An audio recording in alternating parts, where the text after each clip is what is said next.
Now, around the time of Peter Shilton's 350th league appearance, a certain Robbie Fowler was born. 21 years and 240 days later, the precocious striker scored his 100th goal for Liverpool. It came in his 4th season in only 165 games, one fewer than Ian Rush. No wonder the Liverpool fans are mad about the boy. I'm mad about the boy, and I know it's stupid to be mad about the boy. I'm so ashamed of it, but must admit the sleepless nights I've had about the boy. Oh, yeah. Woo! Now, when I was a young boy, he knows where the goal is, all right. At the age of 5, my mother said I would be the greatest man alive. But now I'm a man, way past 21.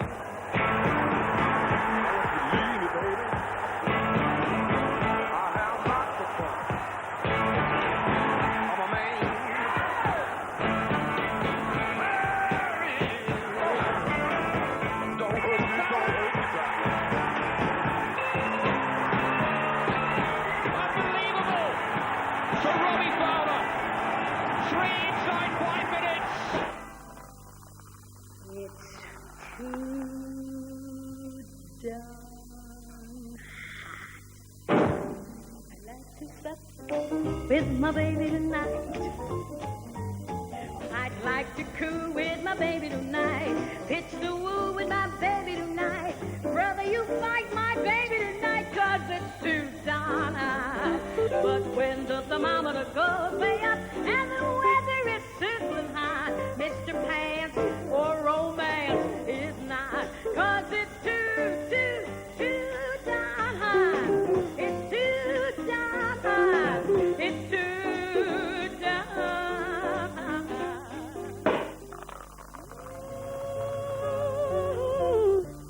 Never gotta take time, and all through my coffee breakdown, I tell you.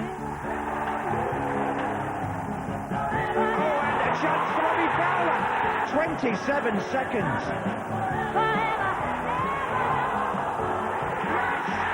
It's 100 up for Robbie Fowler in 165 games. It's the hat-trick. He just can't stop scoring. Absolutely magnificent. What can you say now? I hope he set his video, because I mean there's some great goals in there, but he scores them from everywhere, outside the box, the poachers' goals, headers. Has he got everything? He has got everything. I think that he's one of the... He reminds me, I seen him when he was 18 playing for the under-18s, and he reminds me of Shearer as well, because he's always looking to get the other side of people. He's always on the shoulder. But your art of a good striker, I mean, you know that, this 6-yard box, how many do you get in there? And he gets his fair share from there, but he's got this great ability of scoring them from outside the box as well. Quite a contest on Monday night, Newcastle versus Liverpool. You've Ferdinand and Shearer on one side, Collymore and Fowler on the other. Yeah, it'll be a tremendous game. The only thing that I think, I mean, I've watched Newcastle a number of times this season, is that I just feel that defensively it's going to let them down this season. I just feel that they're not strong enough at the back. My feeling is that they should maybe play 3 centre-backs because of the position that they're in. But I mean, that man Fowler and Collymore at the moment, they are hot. They are on fire. Right, from one amazing feat to another, Wimbledon's unbeaten run was extended to 19 games last weekend with a win against Blackburn at Selhurst Park. And that's where we start our Premiership roundup. The league table doesn't lie. Wimbledon get taken seriously. Joe Kinnear and his assistant Terry Burton deserve the credit, though this time the result was better than the match. Hendry pulls away. Fear. Gale. Leonardson. Berg blocked his route. Now Ardley. They've done it. This remarkable Wimbledon run goes on. For Ruud Gullit and his expensive Italians, a bad hair day all round at Roker Park. First, a bizarre own goal off Dewberry's back. Craig Russell looked rather sheepish. Sunderland were sharper and hungrier, and their second goal was worth waiting for. A teasing cross from Michael Gray and a flying header from the inspirational Kevin Ball. It was no more than they deserved. Chelsea heads were dropping by now, and Sunderland completed an emphatic win thanks to Kelly's neat pass and Craig Russell's finish. Roker roared, even Peter Reid was smiling. Derby County had a nice little run going, 3 wins, 2 draws, to earn themselves some respect among the upper classes. And they had chances enough to have extended the sequence at Everton's expense. But the chances slipped away, until 4 minutes from time, Joe Parkinson's shot hit the crossbar, and Nick Barmby nicked the rebound. A goal that pushed Everton up into 7th place. As Premiership results go, this one raised a few eyebrows over the breakfast table. Coventry City's first win in 11 games and Gordon Strackham's first as manager. Even the opening goal was a bit special. Darren Huckabee's first in the Premiership since arriving in the Midlands from Newcastle. The Toon Army was shell-shocked, and a Geordie inflicted more damage. Kevin Richardson's long-range pass finding the elusive Huckabee. Again, Newcastle wobbled, and Gary McAllister was on hand to make it 2. The Coventry fans in dreamland. In the second half, a touch of realism as Kevin Keegan's side dictated the tempo of the game. Peter Beardsley was finding space, and it was from his cross that Shearer stooped to conquer for his obligatory goal a game, but it wasn't enough to deflate the Sky Blues. A pulsating game was David Pleat's verdict. We've shown we have a bit of quality, he said. Quality with a variety of accents, Italian not the least, though their goal here had a Dutch twang too. Orlando Trustful's pass, Benny Carbone's artful finish. That gave Manchester United the prod they shouldn't have needed, and 6 minutes later they were on terms. Paul Scholes earning a point and maybe proving a point. But in 13 games in all competitions, United have won only 4. Can this really be the form of champions? And that point for Manchester United puts them in 6th place. Liverpool's win over Forest means they're the Premiership's latest leaders. They're 2 points clear of Arsenal in 2nd. In the Southern Hemisphere, Forest are bottom. Coventry's terrific victory against Newcastle brings them more in touch with the rest of the Premiership. Southampton, Blackburn and Middlesbrough remain under pressure, and Borough might have made matters even worse by taking the unprecedented step in the Premiership of cancelling their game at Blackburn today, a move that angered the Lancashire club. Well, we're very disappointed and quite angry at the circumstances that have led to the postponement. How will the club be pursuing the matter with the FA and the Premier League? The Premier League have advised us, and I think they've released a statement to the effect that they will be holding a disciplinary commission in the new year. We will take the opportunity to submit evidence to that, and it's a little early to say what our stance will be, but we've already protested in the strongest terms possible to the Premier League. And what does the club feel the consequences should be?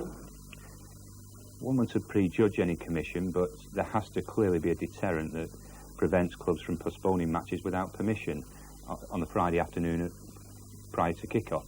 The penalties open to the commission must include point deductions, full compensation, and certainly we would feel such punishments are appropriate. You were going to have a big holiday crowd in at Ewood Park. It's obviously a huge disappointment for everybody concerned. It is. We'd run a special Christmas promotion which would have led to a greater crowd than might have otherwise been anticipated. We've incurred considerable cost, policing and so on with our match programme here, with lots of food that is going to be wasted. So, yes, great disappointment, and we're far from happy. Wendy Howard there talking to a clearly unhappy Tom Finn. I mean, have you ever known anything like this, a club just cancelling the game? I didn't realise that you could do that. It's hard enough trying to cancel a reserve team game, let alone to cancel a Premier League game. They seem to have done it without permission, which is remarkable. Well, I was led to believe that it had to be illness and, you should have enough players in your squad, especially in the Premier League, that you can field a side that's going to play a game. I think we might hear some repercussions from that. Now in Division 1, the game of the day is an all-South Yorkshire affair. Second place Sheffield United take on Barnsley in third. As Bolton don't play until tomorrow, the winners will go top. For United, there's been an amazing transition under Howard Kendall. When he took over last season, they looked odds-on to be relegated to Division 2. Now they could be heading for the Premiership. John Champion's been with a Blades team that's showing some steel. In Liverpool in the mid-80s, Howard Kendall made the Reds feel blue with envy. In Sheffield in the 90s, the same colours are involved, but these days Kendall is a Red, and his managerial talents are restoring the cutting edge to the Blades of the Steel City. The trauma of last winter is now but a distant memory. The objective of the exercise when we first came in last December was to avoid relegation, and we did that. We finished the season very well, and I think there's an expectancy level this season, going into this season, to be one of the promotion favourites. The bookmakers have made us one of the favourites, so at the moment things are going quite well. Kendall's predecessor, Dave Bassett, had given the club some moments to cherish. An FA Cup semi-final against their closest rivals was a landmark. But a year later, with the last kick of the last game of the season, came the shock of the drop.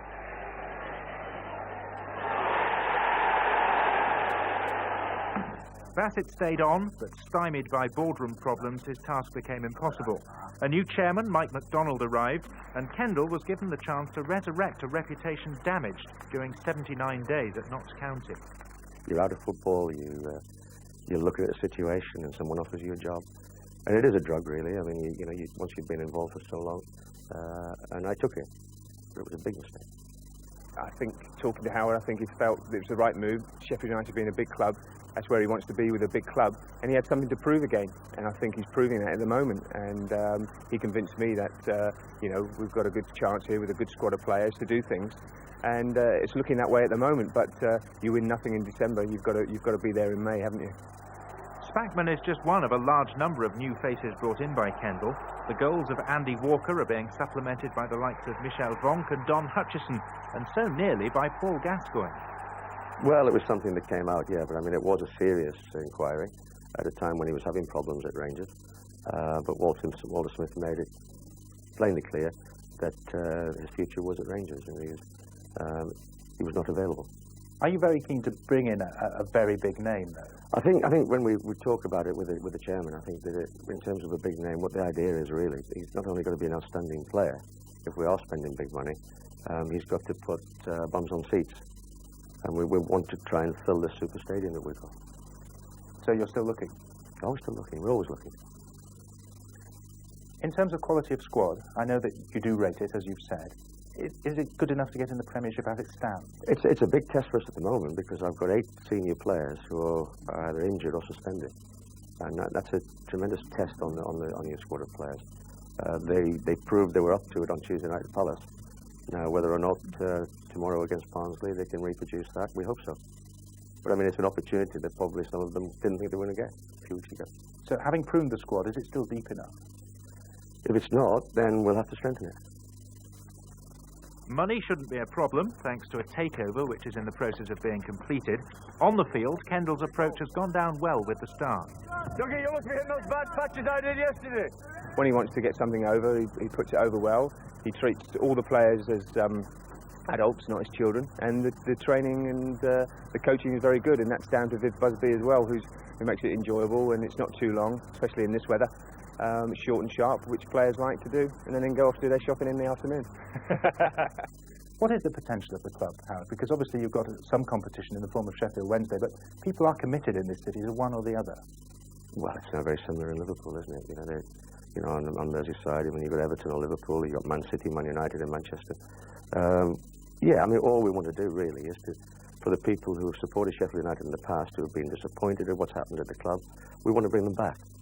And we want to give them a team that they want to come and look at and enjoy watching, and a successful team. And are they coming back? Are they coming back, yeah. A bit slowly, but they're on their way. Some people might not remember, Peter, but you spent some time at Sheffield United as well as most other clubs.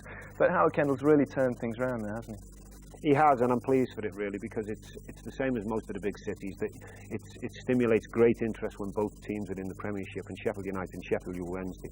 They are great rivals, but it's like Manchester United, like Everton, Liverpool. It stimulates brilliant interest, and he's doing a great job. Okay, thanks. Now we're only 2 Saturdays away from the 3rd round of the Littlewood-sponsored FA Cup. In midweek, the last 4 places in that 3rd round should have been resolved. 3 of them were, but Burnley and Walsall have to do it again. Away from home in a cup tie, there's no tonic like an early goal. Walsall got one at Turf Moor after only 8 minutes. Chris Marsh's long ball, Peter Swan's ill-judged attempt to tackle, Kyle Lightbourne on hand to add to the goal he'd scored to earn the replay. But where there was Lightbourne, soon there was no light. A power failure at half-time couldn't be repaired. After 50 minutes, match abandoned. Try again on Monday for the right to tackle Liverpool at Anfield. Anfield's dream of an 11th league scalp in the FA Cup became something of a nightmare. Scott Houghton's skidding shot quickly showed who was boss. Houghton then turned provider, a wicked cross, and Kenny Charlery headed Peterborough second, Enfield with a mountain to climb. The non-leaguers at least put on their climbing boots, and when Martin St Hilaire scrambled a goal back, there was a glimmer of hope. But Peterborough soon moved into overdrive. Martin Carruthers' 20-yarder good enough to win any cup tie. And with non-league legs fading in the second half, Peterborough added a 4th. Carruthers the architect, Andy Tate the executioner. Third division versus second. Was it possible that the underdoggery could be counterbalanced by home advantage? It was certainly looking that way, following an early Paul Baker header, which put Scunthorpe in front. It was a lead they held until 20 minutes from time. Then Wrexham imposed themselves. An equaliser from close range for Brian Hughes. Out of the traps once more came the underdogs. Within a couple of minutes, Scunthorpe had regained the advantage. Phil Clarkson scored. Only 18 minutes to hold on, and 18 dwindled to 3. But then a series of elementary errors let in Steve Morris for Wrexham's second equaliser. Into an extra 30 minutes now, with the possibility of a penalty shootout looming. But Scunthorpe forfeited their turn 5 minutes early. Mark Samways didn't get the ball, but he did get the man. Referee spot on with the decision. Ditto Steve Watkin with the kick. Wrexham at home to West Ham in round 3. It's been a tough baptism for the new Wycombe manager John Gregory. At last something to smile about. Yet Barnett made the early running. Tomlinson's precision cross headed home by Jamie Campbell. 2 minutes later, Wycombe responded with their own aerial bombardment. Jason Williams headed them level from Kavanagh's cross. Then a candidate for blooper of the year from a routine Wycombe attack. Barnet keeper Mark Taylor will want to relegate this to his list of video nasties. Dave Carroll, the embarrassed scorer. Barnet's confidence understandably shaken. Miguel de Souza's solo effort making it 3. Again, Taylor might have done better. Barnet's grip on the competition was fast fading. Alan Mullery's side did pull 1 goal back through Lee Hodges, but it was too little, too late. A couple of those goalkeeping mistakes were enough to make Peter Shilton fall off his Zimmer frame. OK, there's just time to remind you of a special programme coming up. It's a look back at Euro 96 entitled When Football Came Home. It'll be shown on Monday night at 10:30. You can't miss it because it's immediately after they think it's all over. And if you're too busy partying, it will be repeated on Boxing Day at 6. Now, Christmas is almost with us. Plenty of sore heads, but none more so, I suspect, than Ukrainian Nikolai Kutsenko. He's just beaten the world record for keeping a ball up using just his head. He managed it for 7 hours and 19 minutes. Peter, you were always pretty good with your head. Do you think you could have matched that? I don't think I could have stayed awake that long. Notice that he's got a little bandage on there. That's why I've got this little lump here. Too many headers of the ball. It's a remarkable thing to do, though, isn't it, for that amount of time? Yeah, it is, but I think that Mark Walters' brother might try and beat that. Yeah, he's not bad at that. Yeah, Anyway, yeah. Peter, you're off to Chelsea today? Yes, I am, yeah. OK, enjoy it, and thanks very much for joining us. It's a pleasure. This afternoon. Well, I'll be back next week with all the goals scored over the festive period. In the meantime, let me wish you a very happy Christmas, and that also applies to Steve. I always assumed it did, Gary, but thanks anyway. Let's show you what we're going to be juggling over the next few hours. Best described as a varied sporting mix, wide-ranging, racing from Ascot, 3 races from there. The British Short Course Swimming Championships from Sheffield, World Cup Downhill from Italy, and high-quality show jumping from Olympia as well. They're the main ingredients for us on Grandstand this afternoon, with the first race